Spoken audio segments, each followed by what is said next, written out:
Bonjour, donc je suis ici pour vous parler d'un logiciel d'émulation de génératrice synchrone que vous pouvez télécharger dans un lien mis dans la description de cette vidéo. Donc d'abord, je vais l'ouvrir. On voit qu'on a plusieurs fichiers, c'est le fichier start.sh qui nous intéresse. Donc là c'est compatible Linux, vous pouvez aussi le faire tourner sur Windows à la condition de recompiler ici le programme en C++, en code block, mais sur Windows. Alors il s'appuie sur la librairie SDL. Donc là on va commencer par l'ouvrir. Donc sous Linux, en fonction de la manière dont est configuré votre ordinateur, vous pouvez simplement double-cliquer sur start.sh. Sinon vous pouvez passer par une console. Voilà, nous avons le logiciel. Il s'organise en plusieurs parties. Donc vous avez cette partie-là qui est la partie qui permet de concevoir la machine, l'affichage de la machine, son maillage, pour éditer toutes les mailles, les faisceaux, etc. Ici vous avez les paramètres de la simulation. Ici c'est pour afficher des courbes, et là c'est pour contrôler ce qui se trouve autour de la machine, donc si on le branche à un réseau de résistance, la vitesse à laquelle elle tourne, ou bien si on veut la commander par TCP/IP à partir d'un autre programme avec les instructions qu'il faut envoyer à quelle adresse pour lui imposer des tensions ou pour recevoir des paramètres, comme c'est courant. Donc d'abord on va concevoir une machine, donc là on a plusieurs menus. Celui qui nous intéresse ici c'est celui-là. On remplit les différents paramètres. Donc d'abord, le nombre de paires de pôles, donc là on va faire une machine à 2 paires de pôles. Nombre de pôles magnétiques 4, donc le même nombre de paires de pôles magnétiques que de paires de pôles sur les faisceaux. Nombre de mailles interencoches, c'est ce qui va déterminer la précision du modèle. Donc plus la valeur que vous mettez ici est importante, plus votre modèle sera précis. Par contre, plus le temps de calcul sera important. Donc moi je vais en mettre 8. Le nombre de mailles radiales du rotor. Donc le rotor c'est cette partie-là c'est le stator. Nombre de mailles radiales du rotor, c'est le nombre de mailles que l'on aura dans cette direction, enfin tout autour. Donc ce nombre de mailles ici n'est pas très intéressant par rapport à la précision, on n'en gagne pas beaucoup. C'est surtout le nombre de mailles interencoches qui est important parce que il sera davantage un coefficient du nombre de mailles que l'on aura sur un tour de la machine et donc de la précision angulaire sur le comportement de la machine qui nous est beaucoup plus pertinente. Donc ici on va en mettre 2. La résistivité magnétique.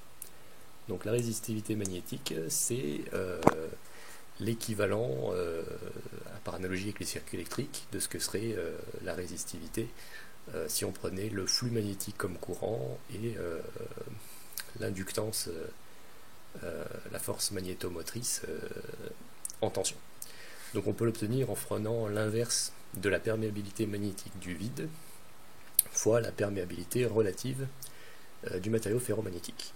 Donc pour du fer, c'est environ 113. La largeur des encoches. Donc la largeur des encoches, c'est ou la distance interdent en fait. Donc la largeur des encoches, là on va mettre 0.0130.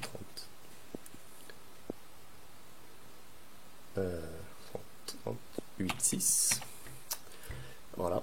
Donc toutes les valeurs des paramètres qui sont rentrés dans les vignettes sont en unité MKS ou système international. Donc là c'est en mètres. La profondeur des encoches ou la longueur des dents. Profondeur des encoches 0.0409. Donc ici par exemple on a 4 cm. Le nombre de spires par faisceau, donc on va en mettre une centaine. La résistance par faisceau, donc là il s'agit de la résistance électrique des faisceaux, généralement elle est faible, mais ça dépend vraiment de la machine que vous concevez. Le BR des aimants, donc c'est en Tesla, donc c'est les aimants permanents qui sont collés sur le rotor de la machine. Donc là, un aimant classique, 1.17 Tesla. Le rayon du rotor, donc ici on va lui mettre 5,5 cm. Ensuite le rayon mine du stator, qui correspond à un rayon de ce cercle-là, qui est aussi appelé le rayon de l'alésage, qui doit bien sûr être supérieur au rayon du rotor. 7 cm. L'épaisseur du stator, L'épaisseur du stator, donc c'est toute l'épaisseur du stator, incluant la longueur des dents, puisqu'on considère ici que les encoches sont creusées dans le stator, donc c'est l'épaisseur globale. Donc l'épaisseur du stator, on va mettre 0.068226. Là je remplis les paramètres d'une machine qui a été conçue normalement pour que la saturation magnétique ne soit pas très loin du flux qui passe du fait des aimants. La longueur, en fait, c'est la profondeur de la machine, donc dans la direction perpendiculaire à l'écran. Donc là, on va faire une machine de 8 cm de profondeur, ou de longueur. La résistivité des encoches, donc c'est la même résistivité magnétique que pour le circuit ferromagnétique, sauf que ce coup-ci, c'est pour les encoches, donc c'est soit celle de l'air, soit celle du cuivre. En général, moi je mets 800 000, donc là, c'est l'inverse de la perméabilité magnétique du vide. La résistivité des aimants, elle est assez proche de celle de l'air. Je mets la même chose. La distance entre aimants, donc là on aura plusieurs aimants qui sont placés autour, c'est le morceau d'arc de cercle, quelle est la distance entre ces deux aimants. On peut aussi le trouver à partir de l'angle d'ouverture polaire. Donc là je vais prendre 0.0165, donc une distance entre aimants ou une ouverture polaire assez faible. L'épaisseur des aimants, bien sûr la somme du rayon du rotor plus l'épaisseur des aimants doit être inférieure au rayon de l'alésage ou au rayon mini-stator. Donc 5 mm. Une fois qu'on a rempli tous les paramètres, on peut générer la machine en cliquant sur OK. Là. Voilà, donc le maillage apparaît. En rouge, ce sont les mailles qui ont la plus forte réluctance, et en bleu, celles qui ont la plus faible. On voit clairement se dessiner les encoches qui ont une forte réluctance par rapport aux mailles en bleu. On a des mailles qui sont dans la direction tangentielle et des mailles qui sont dans la direction radiale. On voit aussi se dessiner ici les 4 aimants, 1, 2, 3 et 4, et les espaces interaimants. Le nombre de mailles qu'on a entre deux aimants est assez important par rapport à la précision des courbes qu'on obtient après. Il est possible, si on désire, de faire une machine excentrée simplement en faisant du drag and drop sur le rotor pour le décaler. Là, on a la position du centre du rotor relative par rapport à son centre, s'il était bien le centre, qui apparaît. Si on clique sur une maille, donc là par exemple, je clique sur une maille, on a ces coordonnées qui apparaissent, donc 1 si elle est dans la direction radiale, 0 si elle est dans la direction tangentielle. Là, c'est si elle fait partie du stator ou non, donc 0 si elle n'en fait pas partie, 1 si elle en fait partie. Le numéro de la maille radiale, donc qui sont numérotés du centre vers l'extérieur, et le numéro de la maille tangentielle, donc là qui partent à peu près d'ici et qui vont dans le sens trigonométrique. Quand vous avez sectionné une maille, vous pouvez faire chercher valeur. Ici, on a sa résistance magnétique qui apparaît. Alors on va en sélectionner une plus intéressante. Voilà. On a sa résistance magnétique qui apparaît, et ici on a la tension magnétique ajoutée. Comme là j'ai sélectionné une maille d'aimant, et ben on a ici la force magnétomotrice qui est apparue. La résistance magnétique ici, donc c'est sa réluctance. On peut les modifier et ensuite faire un écrire valeur pour les mettre à jour, afin de concevoir des machines soit avec des aimants endommagés ou avec des circuits ferromagnétiques endommagés. Ici on a la modification des faisceaux, on a 12 faisceaux ici, puisqu'on a 3 phases et 2 paires de pôles, donc ça fait 4 faisceaux par phase, donc un comme ça, un comme ça, un comme ça et un comme ça pour la phase 1. Pour la phase 2, ce sera celui-ci, celui-ci, celui-ci, tout décalé d'un tiers, etc. Donc ici de pi sur 6. Quand vous sélectionnez un faisceau, vous faites chercher valeur, vous avez son nombre de spires, sa résistance électrique et ces autres paramètres là, il ne faut pas trop y toucher. Sens trigonométrique, c'est s'il est câblé dans un sens ou dans un autre, s'il appartient au stator toujours, et après les numéros d'encoche où il est câblé. Donc ça c'est des choses qu'il ne faut pas trop modifier, c'est déjà câblé automatiquement pour faire une machine cohérente. Donc, une fois que vous avez tout modifié, il faut construire votre machine, faire les calculs. Donc vous allez dans construction, si vous mettez 0, et vous cliquez sur générer. Alors le calcul est très long, puisqu'en fait il va inverser toutes les matrices qui permettent de déterminer les flux en fonction des forces magnétomotrices situées dans toutes les bobines et les aimants, ce qui représente une complexité en n puissance 4 par rapport au nombre de mailles que vous avez sur un tour. puisque l'algorithme de Gauss-Jordan est en n puissance 3, et qu'il faut le faire n fois, pour n mailles sur un tour.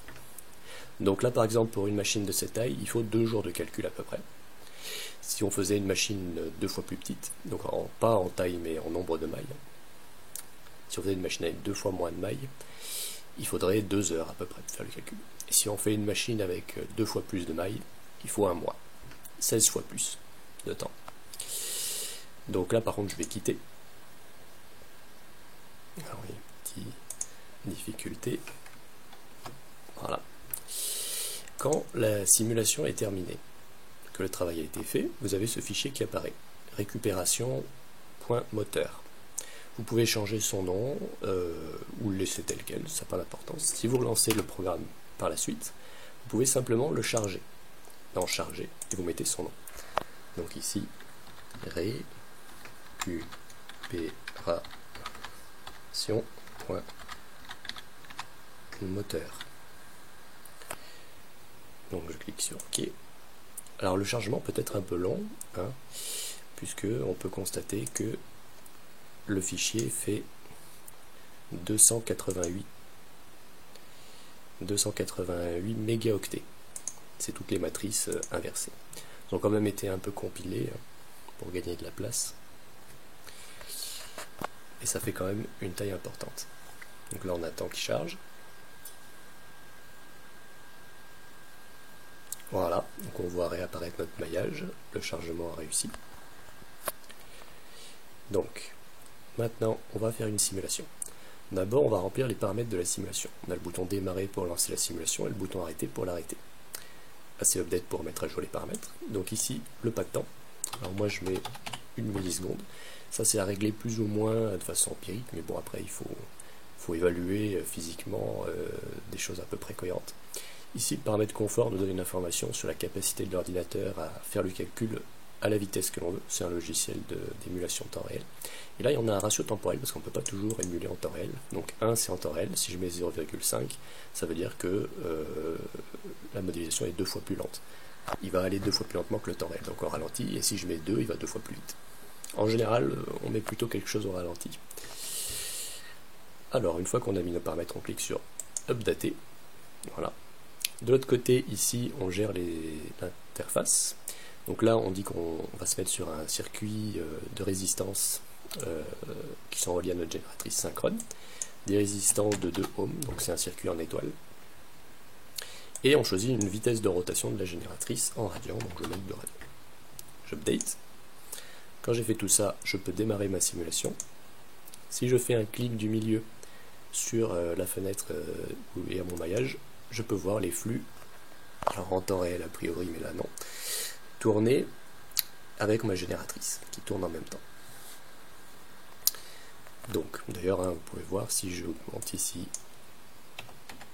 la vitesse de rotation, elle tourne plus vite. Si je la diminue, elle tourne plus lentement.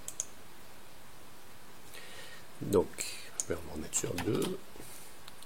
Seulement, vous voyez ici que confort, il est négatif. Ça veut dire que l'ordinateur prend du retard par rapport à l'échelle de temps réel. Donc il n'arrive pas à le calculer assez vite pour du temps réel. On va lui demander de faire un ralentissement, d'aller 10 fois moins vite. Voilà. Et là on voit que le confort est un peu meilleur, puisqu'il est positif par moment. Donc là, a priori, il va bien 10 fois moins vite que ce qui devrait aller dans la réalité. Et donc du coup, si on modifie la vitesse en radians, on verra quelque chose et qui sera effectivement 2 fois plus rapide par rapport à avant. Voilà. Puisqu'avant on était limité par la vitesse de calcul de l'ordinateur de toute façon. Alors, maintenant on veut connaître des grandeurs de notre machine, donc on va les afficher. Grâce à ce menu, on peut choisir les grandeurs que l'on veut afficher. Donc par exemple, on va s'intéresser au courant des phases. Le courant de la phase 0, on clique sur Ajouter. On peut en ajouter plusieurs avant de créer la fenêtre. Donc là, je vais prendre le courant 1. Courant 1, ajouter. Courant 2, ajouter. Et après, quand on a mis toutes les courbes que l'on voulait avoir, on clique sur Plot. On a cette fenêtre qui apparaît avec nos courbes, avec les valeurs maximales en haut et minimales en bas, et les lignes avec leur sigle de couleur, saura à quelle courbe correspond, qui sont en fait les lignes du 0. Donc là on voit nos trois courants triphasés avec les formes, avec pas mal d'harmoniques. Dans l'affichage on a plusieurs modes, le mode cumulatif où les points s'accumulent et les courbes s'accumulent, le mode 10 dernières valeurs, 100 dernières valeurs, 1000 dernières valeurs, et on a des modes aussi d'historique où on peut mettre les 1000 dernières valeurs, puis après se déplacer pour voir ce qui est affiché. On peut le sauvegarder. Il suffit de rentrer un nom dans nom et de cliquer sur Save. Sinon, on clique sur 0, on peut remettre aussi notre courbe à 0. Là, j'ai sauvé ma figure fig. Si je vais regarder dans mon dossier, ici j'ai un dossier figure générée. Si je l'ouvre, là, on a nos courbes qui ont été sauvées dans un fichier fig.csv pour l'exploitation. Point date, donc là c'est formalisme texte avec des espaces entre les colonnes et des entrées pour aller à la ligne. Et on a aussi des courbes générées en SVG, dessin vectoriel, et en PDF. On peut voir notre courbe ici. Voilà. Je remets mon logiciel. Alors, les grandeurs que l'on peut afficher, à part les courants. Donc, il y a la vitesse, qui ne nous intéresse pas ici, c'est toujours la même. L'angle de rotation, qui lui croît de manière linéaire, puisque la vitesse est constante. Le couple, donc bon, moi je peux afficher le couple, on voit qu'on a un couple plutôt bruité, du fait des harmoniques. Alors après il faut effacer ici avant d'afficher une nouvelle courbe. Les trois courants qu'on a observés.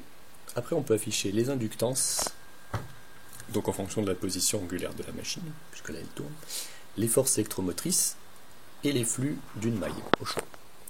Donc si par exemple je sélectionne l'inductance, je dois mettre ses coordonnées. Donc les faisceaux sont numérotés de 0 à 11 puisqu'il y en a 12. Dans l'ordre, donc les 4 premiers faisceaux de la première phase, puis les 4 faisceaux de la deuxième phase, puis les 4 faisceaux de la troisième phase. Les faisceaux placés dans l'ordre trigonométrique. Donc si par exemple je veux l'inductance propre du faisceau 0, je mets 0,0 dans les coordonnées. Ajouter. Si je veux l'inductance mutuelle entre le faisceau 0 et le faisceau 1, je mets 0,1. Ajouter. Voilà. Et là, je peux les afficher. Bon. Là, il s'avère que ils oscillent de la même façon, à peu près. Ces oscillations sont négligeables. Si vous regardez la valeur maximum et la valeur minimum, vous constatez qu'en fait, elles sont très proches l'une de l'autre. Donc, ce sont des problèmes de maillage, de rotation. Et donc vous avez une inductance propre ici à 11 millihenry et ici à l'inductance mutuelle à 3,9 millihenry. Voilà, je peux quitter. Si maintenant vous vous intéressez aux forces électromotrices dans les faisceaux, donc vous sélectionnez simplement FEM et vous choisissez le faisceau, le numéro du faisceau auquel vous vous intéressez. Donc par exemple pour le faisceau 5. Voilà, que vous pouvez voir à chaque fois ici, vous sélectionnez 5 par exemple, et vous voyez que ça correspond au faisceau qui est dans l'encoche 4 à 7. Donc là vous avez encoche 0, 1, 2, 3, 4, ici elle est en jaune, et donc vous faites plus 3, 7, c'est ce faisceau là. Donc j'ajoute, plot, et là je peux voir sa force électromotrice en temps réel pendant la rotation. Donc elle a une forme assez caractéristique avec les harmoniques dues à la présence des encoches dans un sens, puis dans l'autre. Enfin, on va s'intéresser au flux. Comment avoir le flux d'une maille? Alors là, c'est le plus compliqué. Donc pour avoir le flux d'une maille, alors sélectionnons par exemple une maille sur le stator. Là, on a ses coordonnées. Si la maille située se trouve sur le stator, on commence par mettre un 0. Ensuite, on met sa direction. Donc là, sa direction, c'est la direction radiale. Donc, c'est 1 qui apparaît ici. Et après, sa position tangentielle. Donc ici, c'est 9. Donc on met 9. Ajouter, plot. Et là, on voit le flux varier dans notre maille.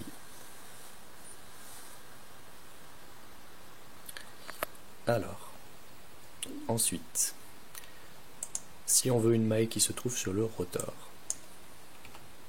donc sélectionnons une maille qui se trouve sur le rotor, par exemple celle-ci. Voilà. Donc là par contre on commence les coordonnées par 1 pour dire qu'elle est sur le rotor, donc c'est à l'envers par rapport à ce qui est mis ici appartenant au stator, c'est n'appartenant pas au stator. Ensuite on met la direction, donc là c'est la direction 1, on met le numéro de maille radiale, donc ici c'est 3, puis on met le numéro de maille tangentielle 138, ajouter plot, et voilà, nous avons la variation du flux dans cette maille du rotor, qui en fait varie surtout à cause de la présence des encoches, comme on peut l'observer. Voilà, on a à peu près tout vu. Si vous voulez le relier à d'autres modèles, vous avez ici donc un système de requête en TCP/IP, donc à l'adresse 127.0.0.1, le port 666.7, qui alors l'adresse IP, vous pouvez mettre celle locale de l'ordinateur si vous utilisez plusieurs ordinateurs pour votre modèle. Vous envoyez simplement les commandes qui sont ici, donc dièse O- signe supérieur U0 égale la valeur que vous voulez avoir pour imposer la tension aux bornes de la phase 0. Ensuite, vous mettez un point d'interrogation à la place d'un dièse, et là par exemple vous mettez I0 pour qui vous renvoie la valeur du courant. Et donc en faisant un jeu un peu de ping-pong où vous envoyez des requêtes pour imposer des valeurs ou pour recevoir des valeurs et vous les remettez dans votre modèle, vous pouvez faire communiquer les deux modèles en TCP/IP. Et vous avez bien sûr le dièse O- signe supérieur W égale, vous pouvez mettre la valeur de la vitesse de rotation si vous voulez la changer. Globalement, les choses qui sont écrites dans cette vignette-là, valeur actuelle, ce sont des requêtes, donc vous pouvez les utiliser de la même manière s'il y a d'autres choses auxquelles vous vous intéressez, comme le couple par exemple, etc. Voilà, et puis pour quitter le programme, il suffit simplement de quitter. Ce sera tout. Je vous remercie d'avoir regardé cette vidéo. Le modèle est en lien dans la description, il est compatible Linux, mais peut être compilé Windows. Je vous souhaite une bonne journée.